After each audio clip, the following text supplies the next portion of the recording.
Hi, everybody. My name is Drew Harris, and I am a fractional CTO.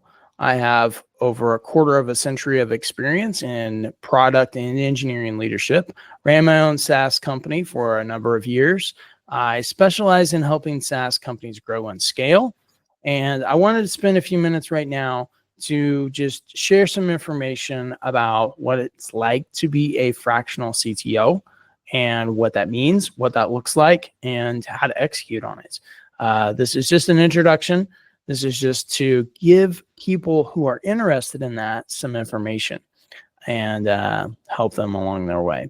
So I have a lot of experience.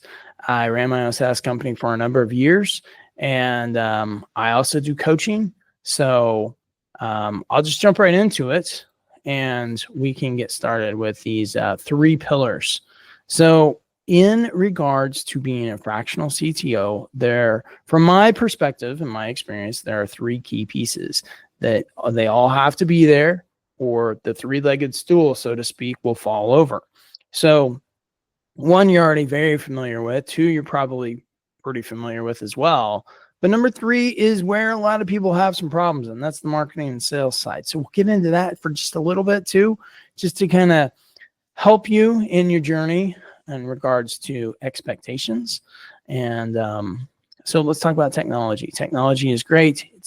It should be easy for most of us as engineering leaders, as long as you're staying up with it, staying current, understanding what's going on, constantly learning.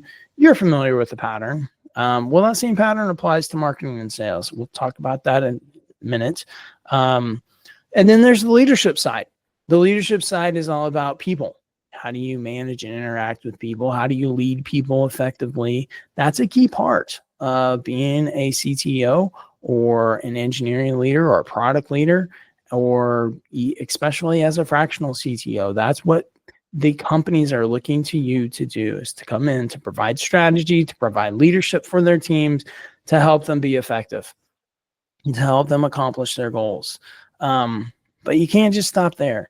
You can't just expect, hey, I've done this in the corporate world and as a W-2, and now I'm going to transition and just because I had some experience doing this as an employee, people are going to hire me and it's going to be easy. There's this whole nother leg of the stool, so to speak, around marketing and sales. And a lot of people miss that. And so I wanted to just spend a few minutes today to talk about what that looks like. So for me, what I did is I figured out what my bullseye is. When I aim at a target, I'm going to aim at the bullseye. I'm going to aim at the very center of the target. So that's where my marketing efforts are focused. So for me, my bullseye is very specific. I have some specialty offers that I've developed over a number of years. They're my greatest hits, if you will. They're the things that I've seen over and over again in certain industries, in certain areas, particularly in SaaS growth companies. And SaaS growth companies with 11 to 200 employees focused around the wellness space. Now, wellness is kind of a mix between health and fitness. It could be either or both. But that's my specialty. That's what I'm good at. That's my bullseye. So I am targeting the executives in that bullseye. Each and every piece of content and marketing message that I put out, you have to figure out what works best for you. And there are some great people that are really good at marketing, who understand this better, who can teach it better than I. I just wanted to provide you with an example, a practical example of what mine looks like. As you can see, as you go out from that bullseye, there are other areas that I can still have impact, and I still have offers. And one of those lies in that number 6 range, right? That versus the number 10 range, where I have some executive coaching available. So this is mine. Figure out what yours looks like, and hopefully that helps you a little bit with that marketing and sales leg. So before I jump off here, I wanted to provide just a few tools that have helped me along the way, because I know as engineers and engineering leaders, tools are important. and they can help us do our job. And AI is big right now. AI is definitely a tool. It's something that can help us.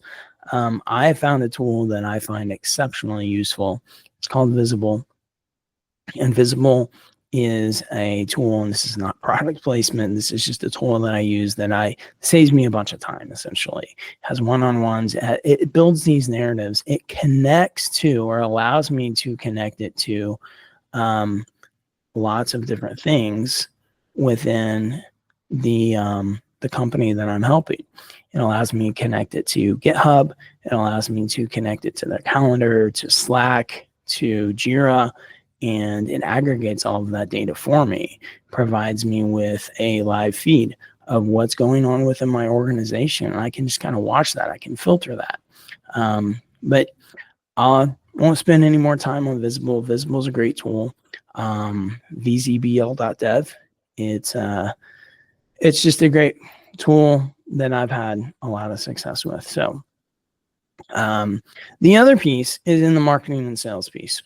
And I say marketing and sales instead of sales and marketing because you need to market your product so that people know about it before you sell it. So in regards to the marketing side, there is a tool within LinkedIn called Sales Navigator. You can get a free trial of this, and it helps you find your target and who those people are. You couple that with a tool called Walaxy, and I have a affiliate link here where you can save 20% on your Walaxy subscription, which is nothing to sneeze at. And Walaxy helps me automate my marketing.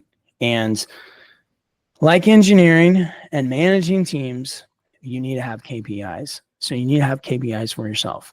You need to have things that you are measuring your sales and marketing efforts for yourself that you hold yourself accountable to and keep track of those things. So set some goals, work on those, hold yourself accountable to those things.